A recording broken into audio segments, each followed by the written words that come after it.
everybody, it's Nick Leighton. And I'm Leah Bonnema. And we had so many great questions from you all in the wilderness. Ow! That we have a bonus episode. So here we go. Our first question is, quote, how do I tell my son's piano school that they need to seriously clean the place up and redecorate? It looks like an episode of Hoarders. It's so dusty, and they have posters hanging from 1,000,000 years ago, old toys with missing eyeballs. It's like the antique shop in Toy Story 4. How do I encourage them to clean up without being insulting? And there was a photo and a video. I was ready for the video. I was ready for it to be like a full 360, but it was just a very delightful piano playing, very, very talented piano player. Yes, and it had sort of a nice damask curtain background, sort of very 1967 mustard yellow with matching carpeting. It kind of looked like a home in Valley of the Dolls. You know, I was just so swept away by the wonderful music. I see. I mean, let's not go that far. It was just a 6-year-old playing piano, but okay. I thought it was great. I also didn't think that it was going to be anybody playing piano. So as soon as I was like, oh, this is a very talented young pianist, I just got right into it. And then I forgot that's what I wasn't supposed to be looking at. And then there's a photo of like a closet area that was sort of like some boxes sort of stacked up on a printer and some sort of bric-a-brac, like in a closet area without a door on it. Yeah. So that was what that was. So my first thought was like, I don't think this is that bad. Oh, I don't think it's that bad. And I also think I cannot imagine a way to bring it up without being insulting. Yeah. I mean, what do you say? The only thing, if it's very dusty to where it's causing sneezing and itchy eyes. Like, I don't think there's a health and safety issue here. So it's just an aesthetic question. And so for that, I think if the music education that we're getting here is good, if we're happy with the services being provided, I think we have to kind of let it go. Yeah. I mean, the other thing I did write down, because anytime I think about like redecorating or cleaning a place up, I always think of that scene in Sister Act with CNC Music Factory, Just a Touch of Love, where they're like cleaning up the lot next door and they're like cleaning up graffiti. Yes. Like, I cannot walk down the street in New York City and I cannot walk past an empty lot without hearing that song in my head. Like, it never fails. I'm always thinking of like, oh, let's do a montage with nuns. So maybe there's a way to like gather the parents together to do a CNC Music Factory montage sequence. Do you have access to nuns? If so. And can you get them? Yes. Also, CNC Music Factory makes any situation more fun. Yeah, no, I mean, I certainly liked cleaning out my closet to that, sure. But I don't think there's a way to bring it up unless it's a health and safety issue where people are getting itchy eyes and sneezes from the dust. As you said, if you're happy with the services you're getting, maybe overlook it. I think the one idea I had would be maybe, just maybe, you could offer something along the lines of like, oh, I'm cleaning out my house. I have an extra curtain. Would you like it for that door frame? Which is like, maybe you should put up a curtain in this door frame. Okay. Maybe. You'd really have to land that, though, to not sound judgmental about the current state. Yeah. So good luck with that. Tell us. Did we offer anything helpful? No, we didn't. No, our answer was... tough it out. She said, how do I? And our answer was, you don't. So... Yeah. Enjoy. Our next question is, quote, my husband and I just bought our first home. We're in our 30s and moved around a ton, both separate and together. We do okay money-wise, live pretty frugally, and have been able to save quite a bit for a down payment. I did not realize, however, that when you buy a home, the first thing people ask you is, can you send me the Zillow link? Which is fine, except the listing always reveals the price, which then gives everyone an immediate window into our finances.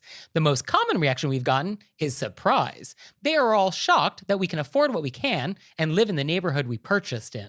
On the flip side, we have some friends and family that are not doing as well as us financially, and sharing the Zillow link makes us feel terrible, as if we are throwing our money in their faces.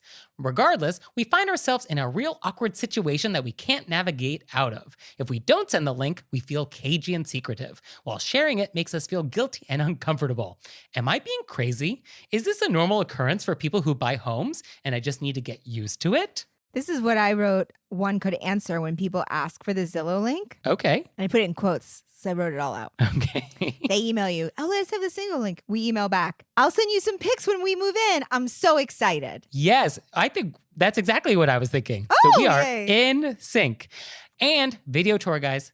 I love a good video tour. Oh, Take me on a spin. That's nice. Walk me through it. Do a whole Brenda Dixon welcome to my home video.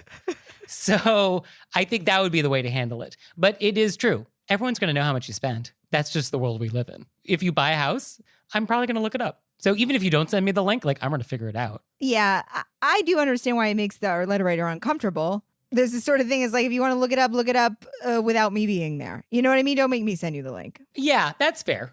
And also, what you pay for the house is not actually always a true representation of your financial situation. Because, you don't know how big of a mortgage you might have, or you don't know how much of it was a gift as a down payment, or did you pay all cash, or how much cash do you have left over, So it gives you maybe a hint about someone's finances, but it's not the whole story. So you should never sort of judge someone based on like what they paid for their house. Also, you shouldn't be commenting. Oh, definitely not. Our letter writer is saying these people are making comments back like, oh, wow, I didn't think you could live there. You know what I mean? Yeah, that's true. If you have this knowledge, you should never allude to the fact that you have this knowledge. You should always keep that secret. Yeah, that's why I think take yourself out of the game by being like, I'm going to send the pics. I'm so excited. And that way you don't have to be a part of somebody commenting when you don't want to comment. Yeah. And, for some things in life, it just is what it is, and you don't have to justify it. So you don't have to feel good or bad about what you spend on your house. It just is what it is. Yep. And you don't have to worry about how other people think about that. Absolutely. Because like the flip side is if you worried about what people thought, like, would you have bought a less expensive house just so that you wouldn't have to have this conversation with people? Like, that doesn't make sense. Yeah. Any of their responses are about them, not you. Yes, it is definitely more a comment on their character than anything you did. Absolutely. And it sounds like jealousy, really, which is very unbecoming. Very unbecoming. But it is true. It is a normal occurrence for people to look up how much you spent on your house. But slicker people will just keep it to themselves. It actually wouldn't occur to me. It wouldn't occur to you? Oh my gosh. No, I actually would just want to see the pictures. What do I care what somebody spent on their house? I think as a New Yorker, I'm always fascinated with real estate in general. Like that's just sort of one of our parlor games here. So I'm always just sort of curious. It's like one of the things we talk about. We talk about something that closed and is now Dwayne Reed, and we talk about how much real estate is. Like those are our two cocktail party conversations. Yeah, but you're talking about it in a curiosity way. I feel like this person feels it's being talked about in a comment on her character way. Yeah, no, that's fair. Yeah, no, I'm never curious about what somebody spent because I'm curious about like their financial situation, which is truly none of my business and doesn't really matter. So I feel like those are two very different conversations. Very different conversations. So yeah, I think just send photos, a great video. And I think when you're going to do that video, just please use landscape. Don't use portrait mode. So our next question is, quote, I visited a friend and brought over chocolate cake, still in its baking pan, and a glass pitcher of raspberry lemonade. Her daughters love both so much that I offered to leave them with her to finish, and I pick up the dishes later. However, now I worry that I left her extra work to do because she'll feel obligated to wash the dishes before returning them. What's the polite thing to do here? Do I just take my food with me when I leave and not offer to leave any? Should I have asked her for her own container to save the cake and lemonade, and then I take my own dishes home? Thanks for the advice. I mean, this is my brethren, overthinker people. This is my group of people. We're overthinkers. When I see it outside of myself, I think you were just doing a lovely gesture. Don't worry about it. Yeah. I love that our listeners are so aware of doing the right thing. Like they're so aware that they're like, I'm bringing cake and lemonade to a friend. What should I do more? Or what did I do wrong? What did I do wrong? How can I make this less problematic? You're a delight. You just did something delightful. This is delightful. Yeah. Because here's the social contract. When you offer to leave the cake and the raspberry lemonade, it is an implied contract that you will be receiving the dishes back in a clean state because we do not return dirty dishes. As a society, we've agreed that when we return dishes, we clean them first. And so by your friend agreeing to take on the responsibility of the cake and the lemonade, your friend knows that she will need to be doing these things. That's also required of her. And so she has agreed to this. When she said, I want to keep the cake and the lemonade, like she knows that that's the deal. And she agreed to those terms and conditions. So you're good. She knows that's the deal. Because like, what are you going to do? You're going to leave it to her own container? Well, that's another dish she has to wash. Yeah. So you've still created an obligation to wash dishes. And I don't think she thinks it's an egregious thing that she has to take on. It's just going to be a quick boop, boop. No problem. Yeah. She's excited about the cake and lemonade. I mean, the only solution is what you can do is you ask her to hold out her hands and you put the cake directly in her hands. And you ask her to open her mouth and you pour the lemonade directly into her mouth so that no other dishes have to be dirtied. We can do that. It's an option. Put that on the table. Sure. But yes, you are doing a very lovely thing. You're lovely. And I should note, you offered to return later to get the dishes. So you're not even obligating your friends to come over to your house with them. Like, you're doing all of the full service here. You're above and beyond. So I think if you do feel concerned, what you could do is ask for permission. Is it okay if I leave these? And you could even say, don't worry about cleaning them. You could say, like, oh, leave them dirty for me. I don't want you to be troubled. Like, I guess you could say that. You could say that. Yeah. But I mean, washing a pitcher, it's fine. I think it's not a heavy lift. It's not a heavy lift. You were great. You did great. Yeah. I mean, I would love it if you brought me some cake. I know. I'm immediately. Where's my cake and lemonade, Leah? Wait, can I have cake? Right? Our next question is, quote, our small group meets weekly at the same restaurant for drinks and nibbles and Bonnema. One of our sweetest members said yes when her hairstylist asked to join us. Alas, this newest member is a born annoyer. You know, that person who hogs the conversation ball, asks intrusive questions, comments on your weight, hair, and more. Once when asked to please lighten up and allow others to chat, she got so incensed, she boycotted the gathering for 1 week. We are losing members who have lost hope as it seems there's no defense except dropping out. We are at a loss as to how to manage this suffocating boundary pusher. We are polite types and loath to lie, but dare we fiddle with our moral compasses to be free?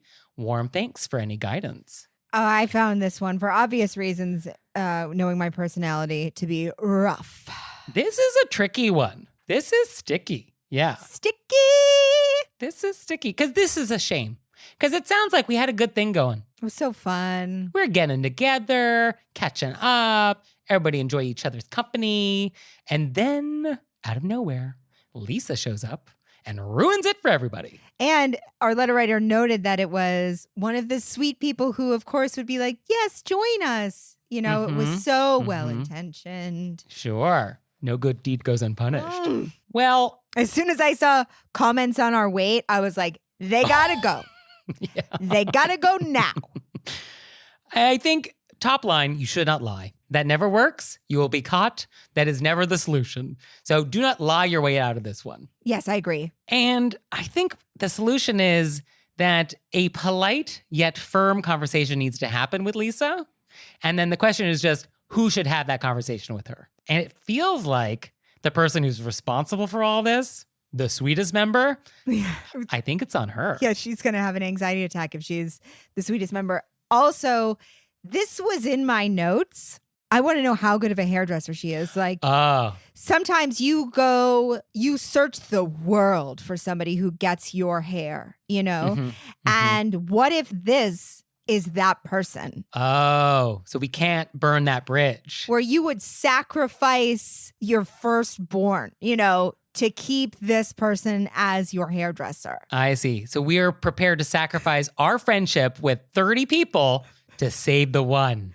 Okay. No, I think as a group, we'd all have to talk about it. And if this hairdresser needs to stay in this person's life, it's a different conversation. How are we going to handle it if you want to keep that hairdresser? So I think the sweetest member is the one who does need to talk to the hairdresser. Like, I think it is her responsibility to resolve this because she is responsible for causing this problem. And I think she can throw everybody else under the bus and be like, I love you, obviously. And unfortunately, all these other people do not. Say that in a nicer way, but that's the gist. And so because of that, I think it would be better if maybe you didn't join us in the future because all of those other people, not me, other people, it's not working. I agree with you 100%. That is a hard conversation to have. It's going to be a very hard conversation. It's very easy for me over here to say that. But I definitely think throw your friends under the bus. Definitely throw them under the bus. Yes. And I think that is perfectly fine when it comes to etiquette here. Yeah. And in the future, I think we don't want to let this happen again. And I think when you have a small group of people that are part of a club, I don't think you can invite other people into that club without the permission of everybody in the club. Agreed. So I think you can have a guest star, But I think what happened here is like this person is just now part of the club. Yeah. And it just sort of happened. And that is the problem. I absolutely agree. And I think there is a world in which somebody else in the group can also have this conversation. Inevitably, there's going to be like the B. Arthur who's available in this group. So I think if you want to keep, if this person wants to keep this person as their hairdresser, they have to have the conversation. Okay, so we have to have Rose do this. We can't have Dorothy. If Rose wants to continue to see this hairdresser, okay, Rose has to throw everybody else on the bus and but say, please still take my money. I still want to be your friend. Easiest though will be to no longer go to this hairdresser. Right. That would be the easiest. That would solve a lot of problems here. But if you have to, you're going to have to face them and just tell them that your friends hate their guts. Yeah, sometimes etiquette's hard. Sorry. Our next question and also is, so dicey. Please tell us what happens. Yeah, this one we definitely need to get some aftermath on. So, yes. I'm so anxious. Yeah, please tell us how this went and if our advice was horrible. Our next question is, quote, last winter, my cousin had a baby, and I sent him and his wife a hand-knit baby blanket, along with some Christmas gifts for their older child. I never received a thank you card. I know they had my address because I did get a birth announcement card. At first, I chalked it up to new parent brain, but at about the 6-month mark, I started reseating them in my mental theater. I was talking about this with my twin sister recently, and suddenly, it was like a light bulb went off in her brain. Turns out, my cousin has sent the thank you note to her instead of me. She had never thought to forward the card or even mention it to me, even though I was making the blanket when we were both home for the holidays, so she knew what the card was about and who it should have been addressed to. My questions are, has an etiquette crime been committed here? And if so, by whom? I don't particularly like that my cousin mixed me up with my twin, and I also feel like my sister should have either corrected my cousin as to who sent the gifts, or at least forwarded the card to me. And 2, is there any recourse to be taken here? I feel like the statute of limitations has passed in addressing this with my cousin, but I'm wondering if I should be reconsidering their reseating. I actually think this can be addressed. It's to be addressed by your twin sister, who should say to the cousins, I just saw my sister and I realized that you sent me the thank you card. It was her that gave the gift. Oh my goodness. I just realized it slipped my mind. Yeah. I think that she should address it to them. But yes, this is an etiquette crime. I am putting yellow tape around and I am drawing a chalk outline on the sidewalk. Something bad has happened here. Yes. Yes. And it is your sister who I think is the biggest criminal here. I absolutely agree with that. Because she knows that something went amiss and didn't do anything about it. The cousins were prepared to give a pass because they did write a thank you note to the wrong person, which is a little inexplicable because it's kind of like, do you not know the difference between these two people? I mean, come on. But I think I think that we can write that off. We'll give them the pass because we'll give them a pass. It's absolutely. new parent brain. They haven't slept in months. Yeah, no problem. Fine. But yeah, the sister. So I think the sister is indeed responsible for fixing this problem. Yeah, and I think that she should. And so what the sister should do is she should go to the cousin and be like, this thing happened. Oh my goodness. And then the cousins should immediately reach out to our letter writer and say like, oh my goodness, cannot believe this happened. We love the baby blanket. So sorry we did not send a thank you note to you. Oh my goodness. Yep, that's ideally how that will play out. And then our letter writer would say, oh, don't worry at all. Not a problem. I'm just glad you liked it. Yes. And then secretly you can harbor resentment. Although I think that if they apologize right away, we could give them a pass on the baby brain on this one. You could reseat them. You could move them back in if they immediately, do you know? Yes, if they make immediate efforts, if they send you a photo of the baby with the blanket, if they are very apologetic, then yes, total misunderstanding. You can put them back to their old seats.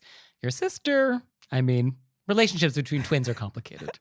I mean, relationship, I assume, between any siblings are complicated. So, yeah, you're kind of on your own with how you want to handle that with your sister. But she should fix it. She should fix it, correct, yes. And I think you can ask your sister to fix it. Like, I don't think we have to hope your sister fixes it. I think you can ask your sister, be like, can you please just tell the cousins who actually made the baby blanket? Yeah, I don't think it's a weird ask at all. So that's what we would do there. Oh, I'm so glad we were on the same page with that. I love it. I love it. It happens. I mean, we're on the same page a lot, but we both immediately were like, sister's the criminal. Sister's the criminal. Fix it right away. Immediately. Our next thing is repent. So as you may remember in a previous episode, we talked about a all-you-can-eat sushi restaurant in which you take the rice and shove it under the table. So that which you do not take the rice, but that someone has. Yeah, somebody had done that. You should not do that because that's rude. And so we got a great repent, which is, quote, I am repenting so much. 5 exclamation marks.